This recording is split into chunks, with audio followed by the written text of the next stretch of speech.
Mummy ఏం చేస్తున్నావు? నేనా నాన్న కాకరకాయ ఫ్రై చేస్తున్నాను. సో దానికోసం అయితే ముందుగా కాకరకాయను సన్నగా కట్ చేసుకున్నాను. అలాగే ఇందులో కొద్దిగా ఉల్లిపాయలు, కొద్దిగా సాల్ట్ వేసుకున్నాను. ఇవి బాగా పిసికి పక్కనైతే పెట్టాను అనమాట.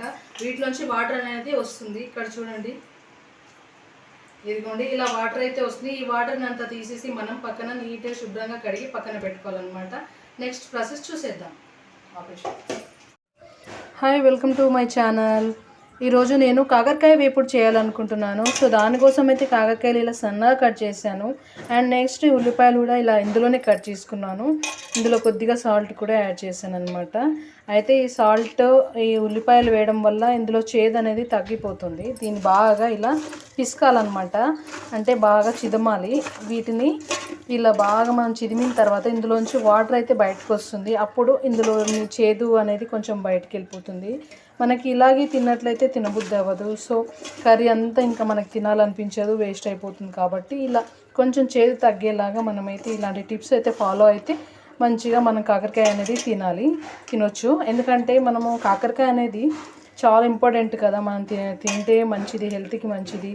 సో చాలామంది స్కిప్ చేస్తూ ఉంటారు. ఎందుకంటే కాకరకాయ వచ్చి చాలా చేదుగా ఉంటుంది, ఎవరు తింటారు దీన్ని అని చెప్పి అందరూ కాకరకాయ తినను అని చెప్పేసి అంటూ ఉంటారు. సో వాళ్ళ కోసం అయితే నేను ఈ టిప్ అయితే చెప్తున్నాను. ఉల్లిపాయ, కొద్దిగా పసుపు కూడా వేసుకోవచ్చు. ఇందులో సాల్ట్, ఉల్లిపాయ అయితే వేసాను. సో దీనివల్ల చేదు అనేది తగ్గిపోతుంది అనమాట. సో మీరు అందరూ ట్రై చేయండి. ఈ టిప్ వచ్చేసి మీకు చాలా బాగా యూజ్ అవుతుంది. అండ్ నెక్స్ట్ వచ్చి ఇలా బాగా చిదిమేసి మనం ఏంటంటే పక్కన పెట్టుకోవాలి. ఒక 10 నిమిషాలు అలా ఇలా పక్కన ఉంచేసుకోవాలి. పక్కన ఉంచేసిన తర్వాత దీంట్లోంచి వాటర్ అనేది వస్తుంది. అప్పుడు మనం కర్రీ అయితే స్టార్ట్ చేసేద్దాం. ముందుగా స్టవ్ అయితే ఆన్ చేసుకోవాలి. ఆన్ చేసుకున్న తర్వాత మనమైతే ఈ మందపాటి కడాయి అయితే పెట్టుకోవాలన్నమాట. కానుకొని ఇలా కడాయి పెట్టుకున్న తర్వాత తగినంత ఆయిల్ అయితే వేసుకోవాలి.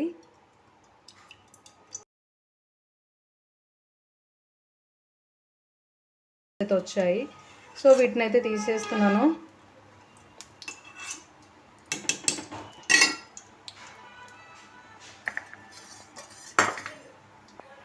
ఆయిల్ హీట్ ఎక్కిన తర్వాత ఇందులో కొద్దిగా జీలకర్ర అయితే యాడ్ చేసుకోవాలి.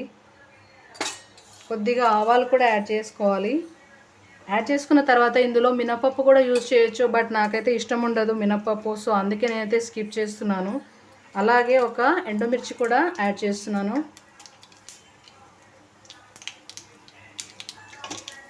ఇలా వేగిపోయిన తర్వాత ఇందులో మనం ముందుగా కడిగి పెట్టిన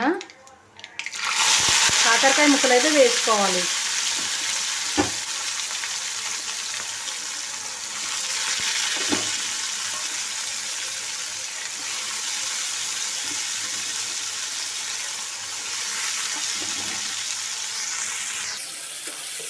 వీటిని ఇలా బాగా రోస్ట్ చేయాలి.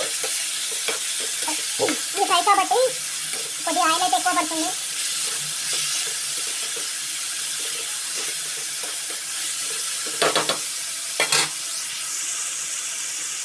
ఇలా మధ్య మధ్యలో అయితే కలుపుతూ ఉండాలి. ఒక 5 మినిట్స్కి ఒకసారి. ఎందుకంటే మాడిపోతాయి, కింది భాగంలో మాడిపోయి పైన వచ్చేసి పచ్చి పచ్చిగా ఉంటాయి. సో అందుకే అన్నీ ఈవెన్గా కలుపుకోవాలన్నమాట. చూస్తున్నారు కదా, ఇలా సగం అయితే వేగిపోయాయి. ఇంకొంచెం వేగిన తర్వాత మనం ఇందులోకి కారం అయితే యాడ్ చేసుకోవాలన్నమాట. సో ఇవి వేగేంత వరకు వెయిట్ చేద్దాం. ఇప్పుడు కొద్దిగా పసుపు అయితే యాడ్ చేసుకోవాలి. యాడ్ చేసుకొని వీటిని మిక్స్ చేసిన తర్వాత కొద్దిసేపు అయితే మగ్గిపోయిన తర్వాత మనం ఇందులో కారం అనేది యాడ్ చేసుకోవాలి.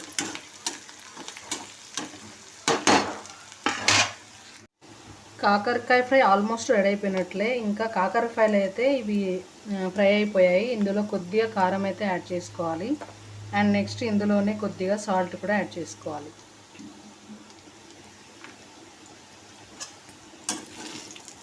ఇది ఒకసారి మిక్స్ చేసుకున్న తర్వాత ఇందులో మసాలా పొడి ఫైనల్గా యాడ్ చేస్తే ఇంకా సరిపోతుంది. కాకరకాయ ఫ్రై అయితే రెడీ అయిపోయినట్లే. చూస్తున్నారు కదా, చాలా టెంప్టింగ్గా ఉంది కదా. సో మీరు కూడా ట్రై చేయండి. అండ్ నెక్స్ట్ వీడియోని అయితే సబ్స్క్రైబ్ చేసుకోండి. అండ్